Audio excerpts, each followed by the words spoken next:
Warahmatullahi wabarakatuh. Alhamdulillah wassalatu wassalamu ala rasulillah wa la hawla wa la quwata illa billah amma ba'd. Rabbi israh li sadri wa yassir li amri wahlul 'uqdatam min lisani yafqahu qawli. Bismillahirrahmanirrahim. Allahumma 'allimna ma yanfa'una wanfa'na bima 'allamtana wa zidna ilman walhamdulillahi ala kulli halin. Sadaqallah, sadaqa Rasulullah sallallahu alaihi wasallam. Bismillahirrahmanirrahim. An Abi Muhammadin Hasan ibn Ali bin Abi Talib sibti Rasulillah sallallahu alaihi wasallam wa raihanatihi radhiyallahu anhu maqala Hafizu min Rasulillah sallallahu alaihi wasallam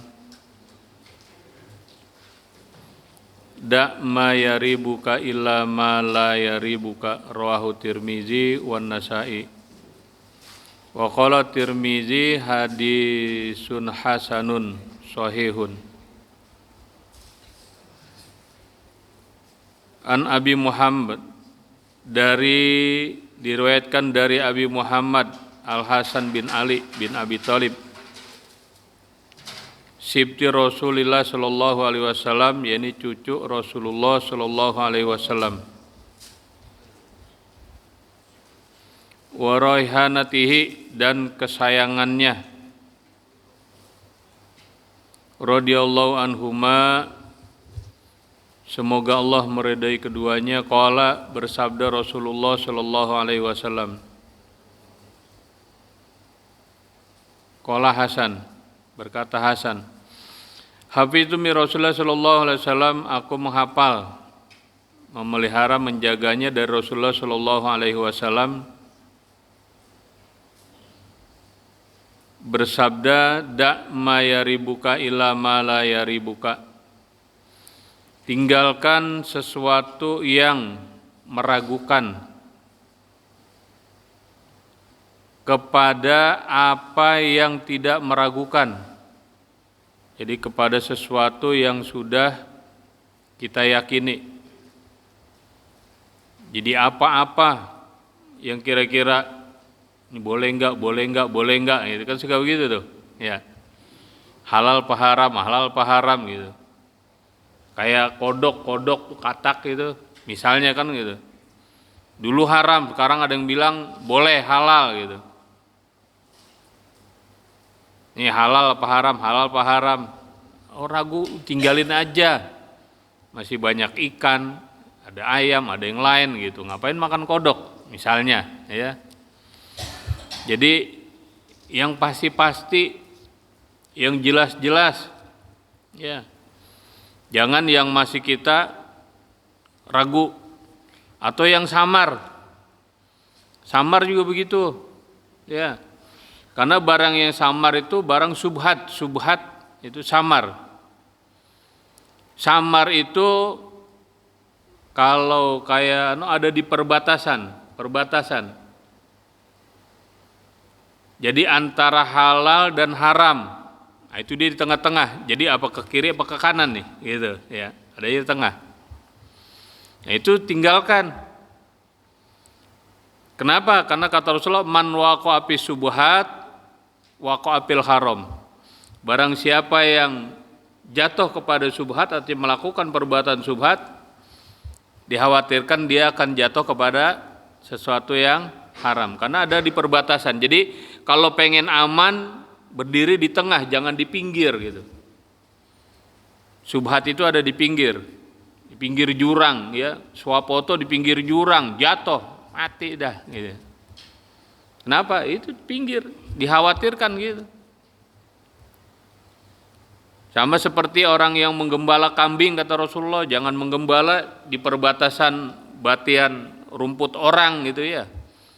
Tanaman orang kena tengah, karena kalau di sini takutnya ntar dia ke sono makan tanaman orang kan jadi haram. Jadi ambil sesuatu yang halal. Karena dalam kehidupan kita banyak praktek-praktek kehidupan yang haram, sesuatu yang tidak dibenarkan tetapi sudah menjadi tradisi. Ini kadang-kadang begitu. Jadi kebiasaan. Maaf, mungkin kalau kita bilang bunga bank misalnya gitu, itu kan kayaknya kita sudah menganggap orang-orang juga begitu gitu ya. Bukan cuma di kampung kita, bukan cuma di Indonesia, bahkan di penjuru dunia gitu. Orang-orang juga begitu, akhirnya itu menjadi kebiasaan, tradisi, ya. Padahal ini sesuatu yang dilarang. Jadi ada kalanya ritual menjadi tradisi atau sebaliknya tradisi ada juga yang dijadikan ritual. Kalau ritual jadi tradisi nggak apa-apa. Misalnya orang nuju bulanan itu kan ritual, tapi udah jadi tradisi tuh. Ya, kalau ada orang hamil 7 bulan dibikin acara 7 bulanan gitu ya. Itu ritual, dijadikan tradisi. Kemudian gunting rambut, ya, itu ritual, itu ada tuntunannya, ya. Kemudian dijadikan tradisi, jadi kebiasaan, artinya semua orang melakukan itu bagus. Tapi kalau tradisi dijadikan ritual, ini yang salah, ya. Tradisi larung sesaji, pasang sesajen, ya, maaf, di beberapa daerah termasuk di kampung istri saya itu begitu. Jadi kalau orang hajatan itu pasang sesajen di pendaringan itu, tempat beras, ya dibikin boneka, satu laki satu perempuan gitu, itu tradisi, ya. Tapi itu suatu yang salah gitu, dijadikan ritual akhirnya.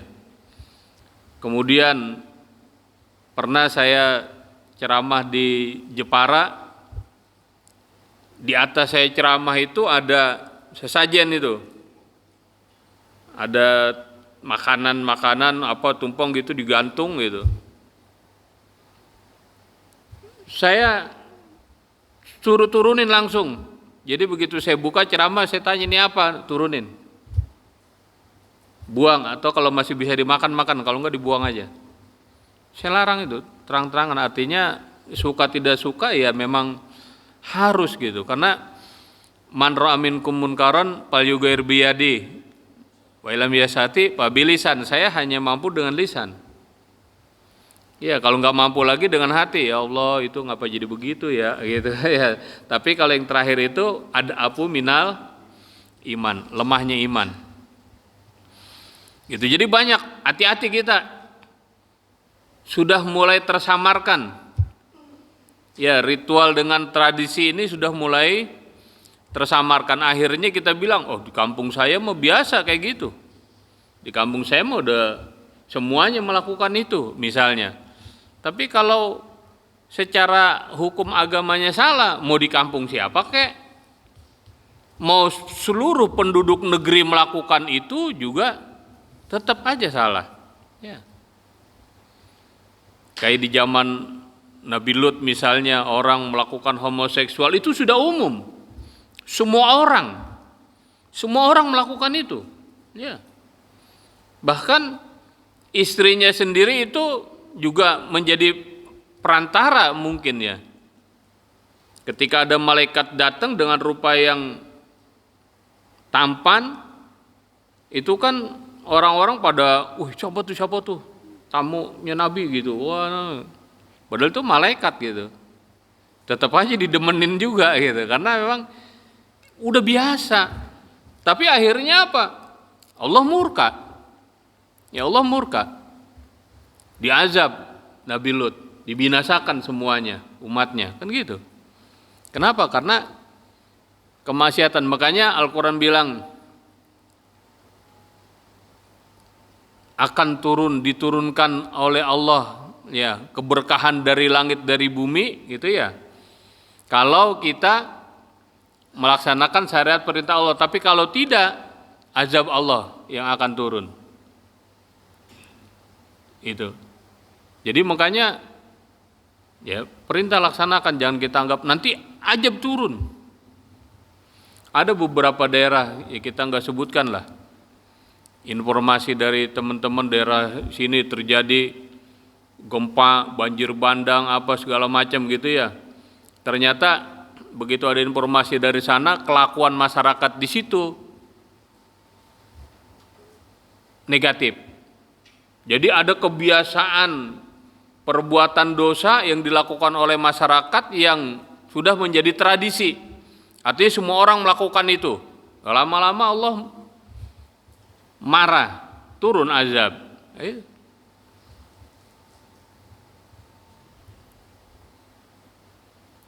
Jadi jangan sampai begitu. Jadi artinya jangan kita menghalalkan gitu, menghalalkan maksud saya. Hukum ya hukum tetap berlaku gitu. Jangan kita menghalalkan. Kalau di kampung saya begini gitu. Jangan. Termasuk perbuatan riba tadi yang saya katakan, ya. Karena riba ini ada 3 kategori golongan riba. Ada riba nasiyah, ya ini pembayaran lebih. Ya. Minjem 1.000 mulangin 1.200 atau 1.500 itu riba itu. Ya. Itu memberikan lebih. Kecuali keuntungan, kalau keuntungan tidak ditarget berapa. Tidak artinya minjem 1.000 harus mengembalikan 1.500, tidak ditarget kalau keuntungan. Ya lihat untungnya berapa. Lalu dibagi sama, itu namanya syirkah.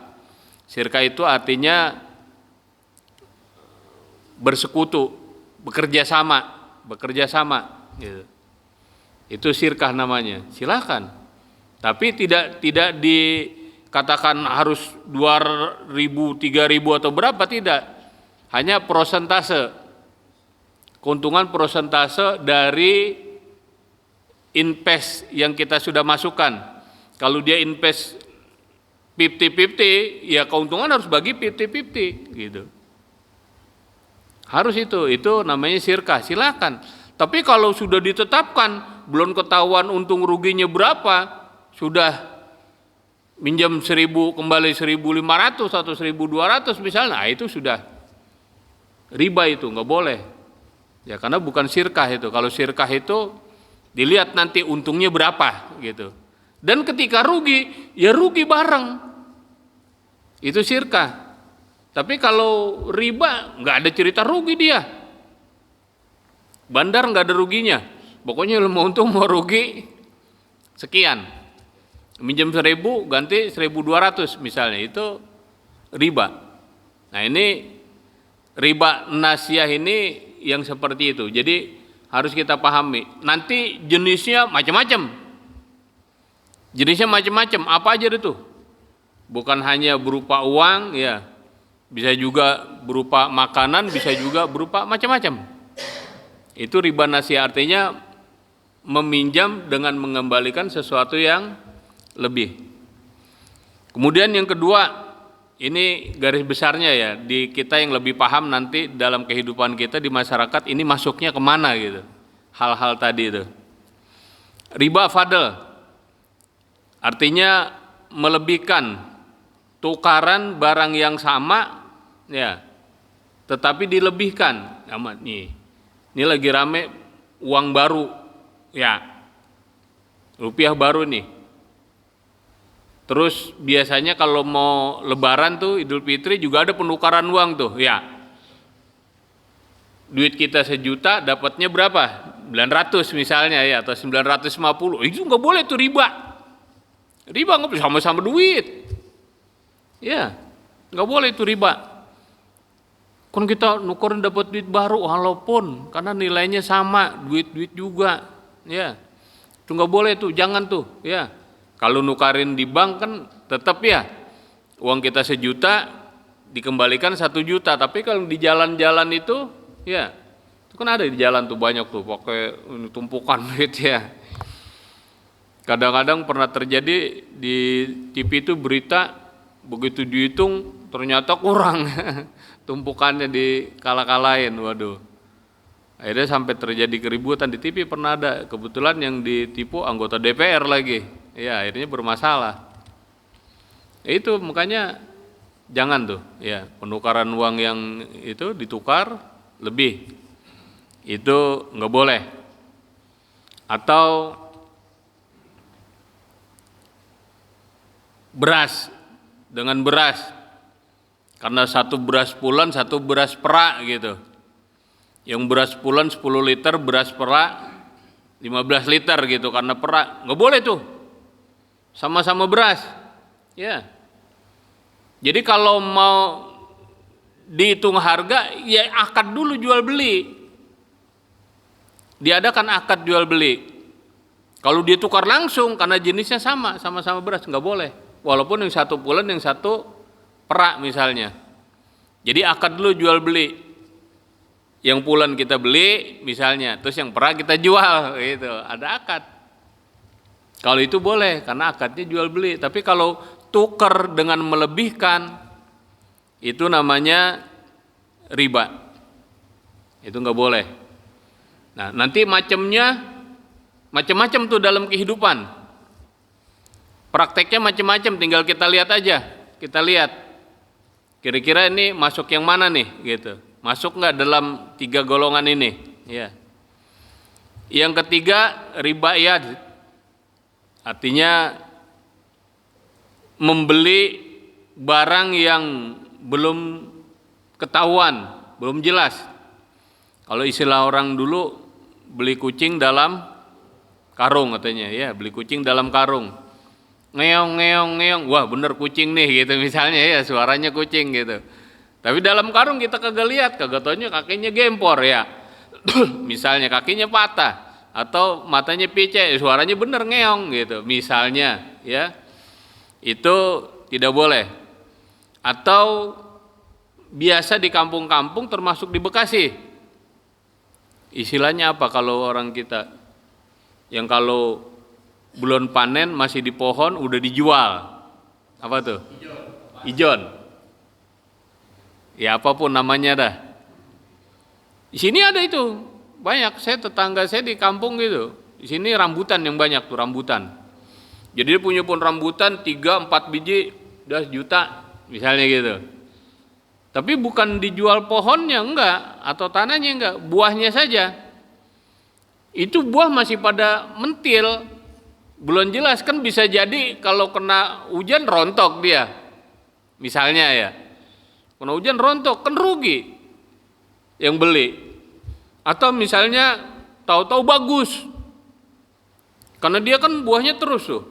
Jadi yang pertama panen, ini muncul lagi gitu, gede lagi, yang ini gede, ini gede, ini gede gitu, sampai bisa 3 kali 4 kali panen itu, bisa 3 kali 4 kali panen tuh rambutan itu. Ya karena nyusul lagi, nyusul gitu dalam satu musim. Nah, itu kadang-kadang kalau begitu bagus, yang punya sering itu ngomong gitu, aduh cakep banget buahnya dah, kalau gua tahu begitu mah dulu gua kagak jual gitu. Nah ini itu termasuk riba.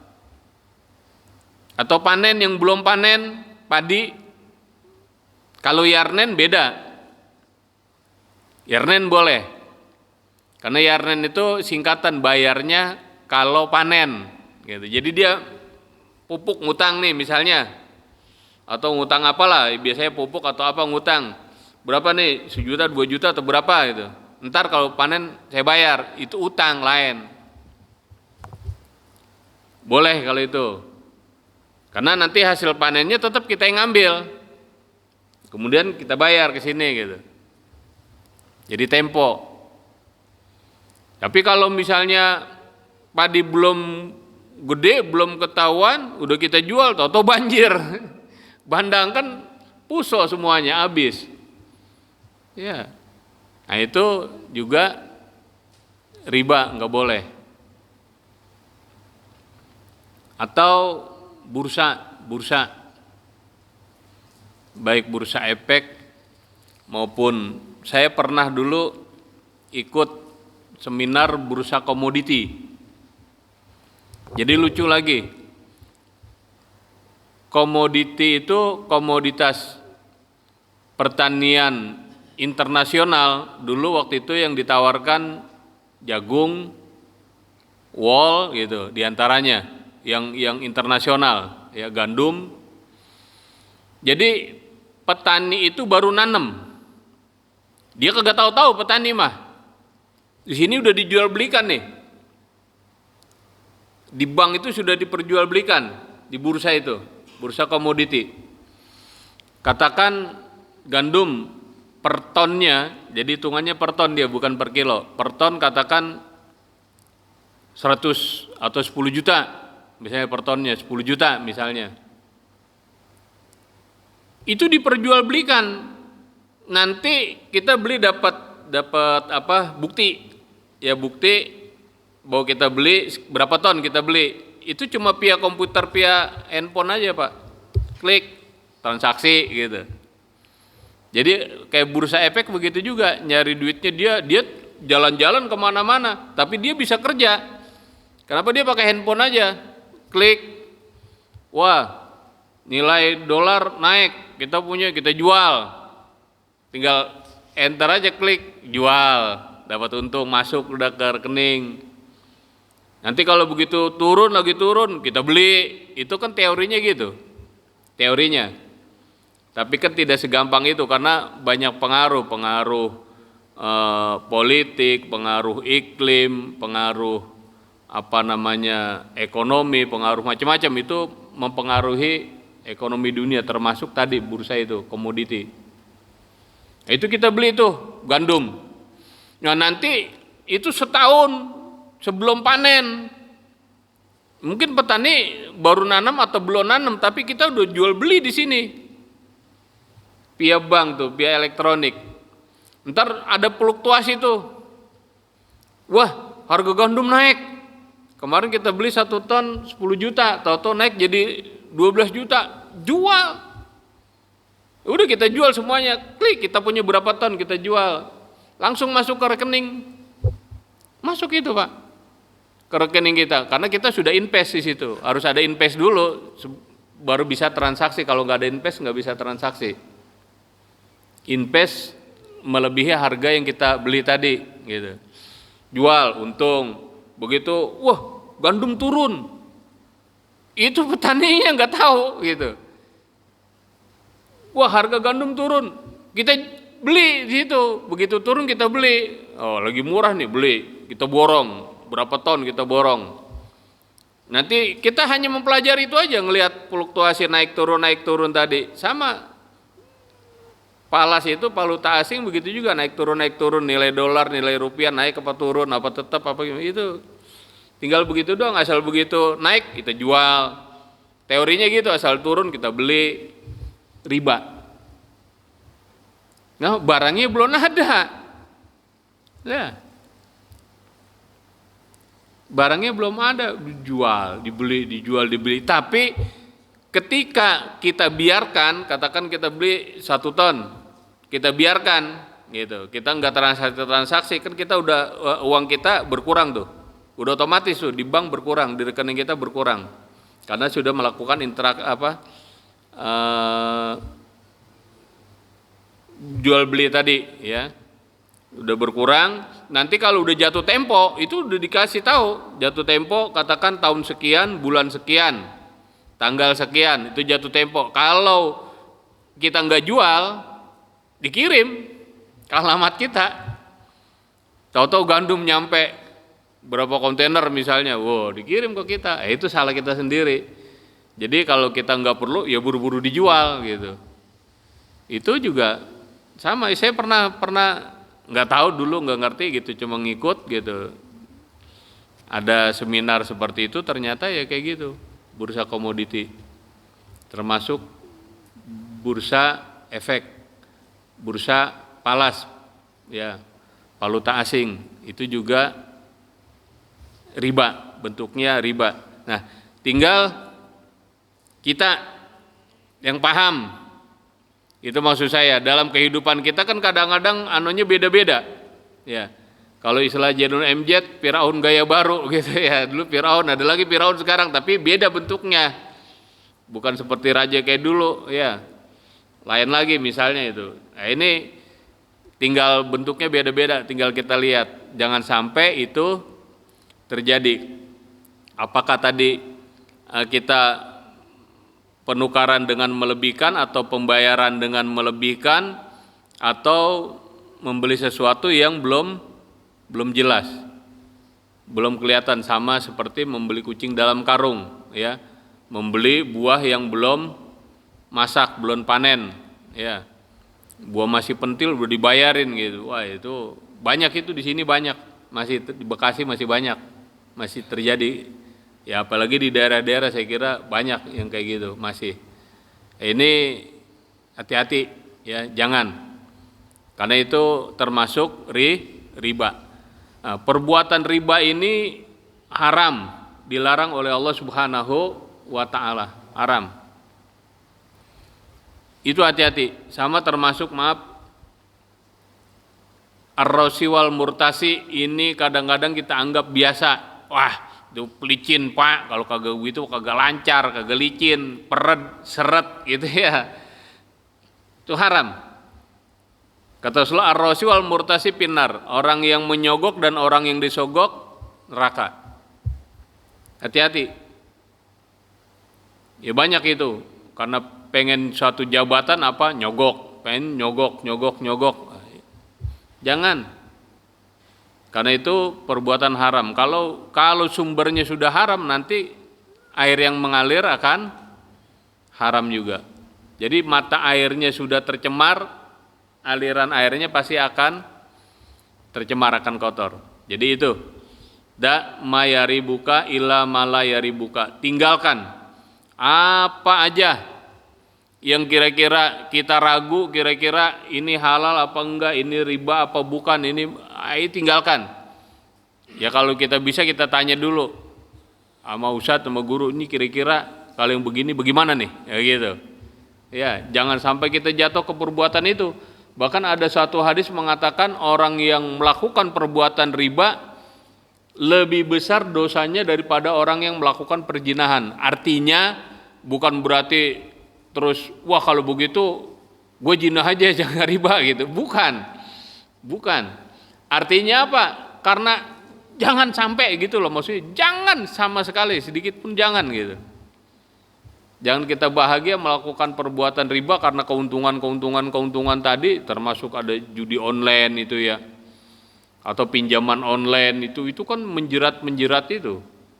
Ya, jangan sampai terlibat kepada yang begitu-begitu, nanti itu sudah masuk kepada perbuatan riba.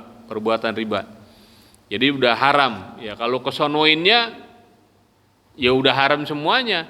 Katakan tadi dari judi online atau pinjaman online atau masang togel kan udah berantas tuh ya di TV ya, dapat gitu kan sekian angka apa nomor itu dia, apa huruf itu, pokoknya dapat dah.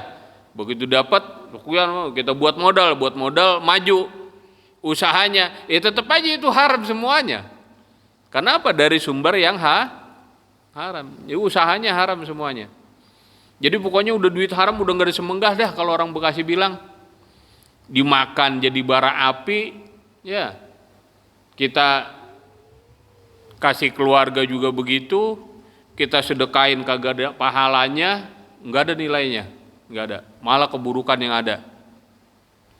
Jadi artinya saya menekankan, jangan kita coba, jangan sekali-kali melakukan perbuatan yang haram tadi, udah nggak ada benernya ya. Jadi makanya jangan sampai kita terjerumus kepada perbuatan haram, termasuk perbuatan riba ya, jangan, nanti rusak semuanya. An Abi Hurairah radhiyallahu anhu qala Rasulullah sallallahu alaihi wasallam, min husni islamil mar'i tarkuhu ma la ya'ni. Hadisun hasanun rawahu Tirmizi wa ghairuhu hakadza. Dari Abu Hurairah ini sahabat Nabi, hidup bareng Nabi. Itu kalau sahabat hidupnya bareng Jadi dia ketemu sama Nabi gitu loh. Di zaman Nabi hidupnya, itu namanya sahabat. Kalau tabiin, Nabi udah nggak ada. Nabi udah meninggal, kemudian ada kita. Nah, ini kita namanya tabiin.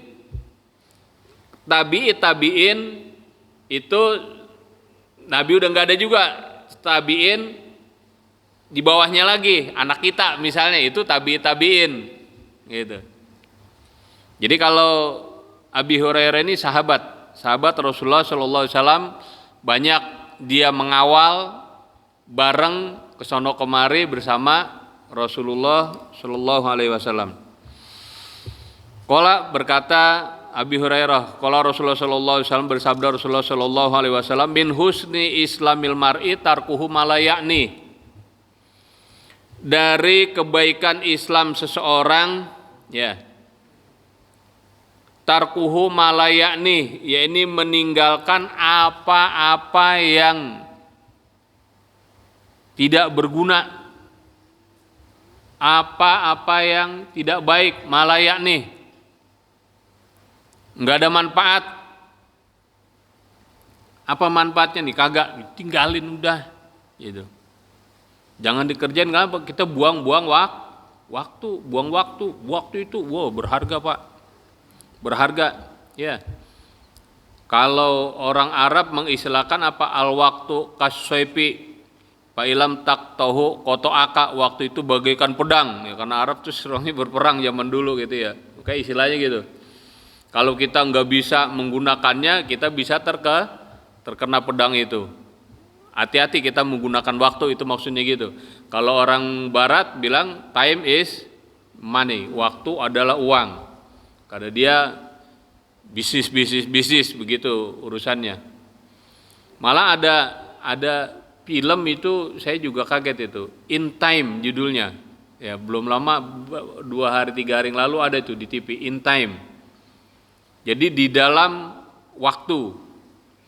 Itu ternyata itu gambaran akhir zaman kayaknya. Menurut mereka diprediksi bahwa di akhir zaman nanti manusia hidup dengan waktu. Jadi kita punya barcode di sini. Ada di sini 1 tahun, 2 tahun, 3 tahun misalnya, ya, itu hitungan jam gitu. Ada yang sampai 1000 tahun, berarti dia hidup 1000 tahun gitu, hebat itu. Jadi ya sudah menghilangkan takdir. Dia in time begitu. Nah terus kalau dia ada ceritanya di situ, dia mau beli kopi gitu ya, mau ngopi gitu, ngopi 4 hari, jadi bayar 4 hari, ini dikurangin hidupnya 4 hari, ada barcode-nya tuh ditempelin gitu, berkurang 4 hari buat bayar kopi gitu. Kalau nginep di hotel 2 minggu bayarnya, tangannya digituin, jadi ada kayak barcode, 2 minggu umurnya berkurang gitu. Itu ya imajinasi mereka ya, tapi kita kan tidak mengenal seperti itu, karena kehidupan ini sudah ditakdirkan oleh Allah. Umur ditakdirkan, nggak bisa umur gitu, dia bisa nyuri umur dari orang gitu. Jadi orang diambil sama dia, barcode-nya diambil, jadi dia nambah tahunnya gitu, jadi umurnya lebih panjang, bisa begitu. Itu film, ya, artinya gambaran orang-orang yang berpikir rasio itu seperti itu. Artinya apa istilahnya kalau dalam Islam itu sekuler, ya, orang-orang yang sekuler tuh berpikirnya seperti itu. Atau ada lagi film juga, saya juga kaget itu, Waterworld, dunia air. Tadi saya nonton biasa, ternyata sebelum ditayangkan itu ada tulisan tuh cerita. Ternyata apa? Ini gambaran di akhir zaman, bahwa nanti setelah kiamat, ya, air semuanya dari langit turun, dari darat semuanya naik gitu ya. Karena sudah terjadi kutub itu mencair semuanya, jadi air naik, darahnya turun. Jadi tanah itu, dunia itu tidak kelihatan, semuanya air. Water world itu semuanya air. Jadi nanti itu diprediksi seperti itu. Itu ilmuwan, silakan saja. Tapi kalau dalam Islam ya tidak terlalu seperti itu. Sudah ada dalam Al-Quran itu dijelaskan prosesi peristiwa kiamat, sebelum kiamat, sesudah kiamat gitu. Tapi bukan dengan seperti itu. Jadi dia tetap ada kehidupan. Kalau dalam Islam sudah tidak ada kehidupan. Kalau sudah terjadi gitu sudah dihancurkan semuanya. Ya, sudah hancur semuanya, gunung semuanya meletus, planet bertabrakan semuanya, termasuk bumi bertabrakan dengan planet-planet lain, hancur semuanya. Tapi itu dia setelah itu ada kehidupan lagi, yaitu kehidupan cuma tidak ada daratan, adanya air semuanya. Karena sekarang ini kan sudah ilmuwan menyelidiki bahwa setiap tahun itu 5 cm atau berapa itu naik air. Permukaan air naik, setiap tahun naik. Makanya saya punya teman dulu di pinggir laut, dulu jauh rumahnya dari laut. Dia cerita dulu ke laut masih ada 1 kilo, Pak, katanya jauh. Sekarang belakang rumah katanya air. Kenapa? Air laut sudah naik. Memang begitu kejadiannya. Di Jakarta juga nanti diprediksi ada beberapa pulau, beberapa kota yang hilang, tenggelam. Kenapa? Permukaan air laut naik. Kenapa? Kutub mencair. Jadi air naik. Kenapa mencair? Karena lapisan ozon sudah menipis. Ini makanya yang dibilang Allah jaharul fasadu fil barri wal bahri bima kasabat aydin nas. Kenapa lapisan ozon menipis? Global warming, pemanasan global, ya. Asap kendaraan itu makin banyak di mana-mana. Makanya nanti mau pakai listrik kan gitu. Asap kendaraan, orang nabunin, rumah kaca, ya. Yang begitu matahari kena ke bumi, kalau ada pohon, ada air, ada apa kan itu diserap cahaya matahari, tapi karena rumah kaca dan sebagainya itu mantul lagi ke atas, kena lapisan ozon. Lapisan ozon ini melapisi sinar matahari. Makanya dulu matahari kita, seingat saya dulu masih SD itu kita olahraga ya jam 11 masih enak itu. Sekarang coba jam 10, jangankan olahraga, main bola ya, kita diamnya begini jam 10 kayak terbakar. Panasnya udah beda, kenapa? Karena udah tipis lapisan ozon. Makanya kutub itu gunung-gunung es sudah mulai mencair, kalau di TV lihat begitu. Makanya air laut semakin naik. Kalau nggak salah berapa senti gitu per tahun naik, sekian senti naik.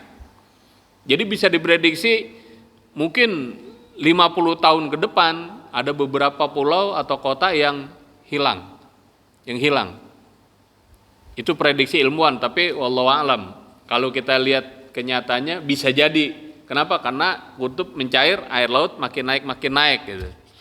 Tapi hakikatnya harus kita pahami, Al-Quran menyatakan bahwa Allah menjadikan semuanya terukur, termasuk air. Terukur, artinya Allah menciptakan waktu kejadian bumi ini semuanya diciptakan air, katakan 1 tangki, misalnya gitu ya. Itu nggak bertambah, tetap 1 tangki. Cuma tempatnya pindah-pindah, gitu loh. Makanya sering di sini kering, sono kebanjiran gitu ya. Sini kering, sono kebanjiran, sono kering, sini kebanjiran. Cuma tempat yang pindah. Kenapa tempatnya pindah? Jaharul fasadu fil barri wal bahri bima kasabat aydin nas. Kenapa? Karena ulah manusianya tadi, dari geografisnya itu manusianya yang salah. Itu kejadian seperti itu. Jadi makanya ya kita berbaik-baiklah, kalau Ebit bilang bersahabat dengan alam gitu ya. Harus bersahabat dengan alam. Ya, memang harus begitu. Dalam Islam juga begitu, bukan kita berbuat kepada makhluk sesama manusia, kepada binatang juga harus berbuat baik, kepada pohon-pohon harus berbuat baik, kepada lingkungan kita harus jaga semuanya, kewajiban kita masing-masing ya. Cuma yang disayangkan lebih banyak yang merusak ketimbang yang menjaganya, itu kebanyakan begitu yang kita sayangkan itu. Ya mudah-mudahan lah, yang pasti walaupun lebih banyak yang merusak, ketika kita melakukan kebaikan nggak akan ada ruginya. Kenapa? Minimal kita sudah tercatat sebagai orang yang melakukan kebaikan itu ya. Jadi min husni islamil mari, diantara baiknya Islam seseorang, kalau mau dibilang baik Islamnya seseorang, tarkuhu malayani, tinggalkan apa yang tidak bermanfaat, apalagi sesuatu yang merusak, apalagi sesuatu yang dosa, yang nggak ada manfaatnya aja udah tinggalin, ya tinggalin. Ya termasuk kita ya apa ngobrol ngalor ngidul yang kagak jelas, debat kusir apa, wah apalagi ntar ujungnya jadi ribut sama temen ya. Itu ditinggalkan. Sesuatu yang nggak baik, sesuatu yang nggak ada manfaat, udah tinggalin aja, tinggalin. Kita yang paham. Makanya kalau kita sudah mempelajari ilmu tasawuf, apalagi udah nggak ada waktu kita buat ini itu tasbih terus. Kenapa? Bahwa manusia diciptakan untuk selalu beribadah, untuk selalu ingat kepada Allah. Uzkurullaha dzikron katsiron. Kita suruh zikir sama Allah sebanyak-banyak. Bukan berarti kita perhitungan pakai tasbih, ini cuma buat ngingetin doang. Kalau nggak pakai tasbih kadang kita lupa. Apalagi kalau udah nonton TV ya, itu sinetron atau film, udah lupa kita. Tapi kalau megang tasbih minimal itu ntar keingetan lagi. Oh iya ini belum diputar. La ilaha illallah, putar lagi gitu loh. Itu doang sebetulnya kalau bagi saya. Ya. Bukan berarti kita ria atau apa, untuk mengingatkan kita. Kalau nggak ada ini, yakin dah banyak lupanya, yakin. Kadang-kadang megang aja kita masih bisa lupa gitu, apalagi nggak megang tasbih. Jadi kalau bisa saya sarankan semuanya punya tasbih gitu. Ya buat apa? Ya itu tadi supaya ingat ya. Itu aja.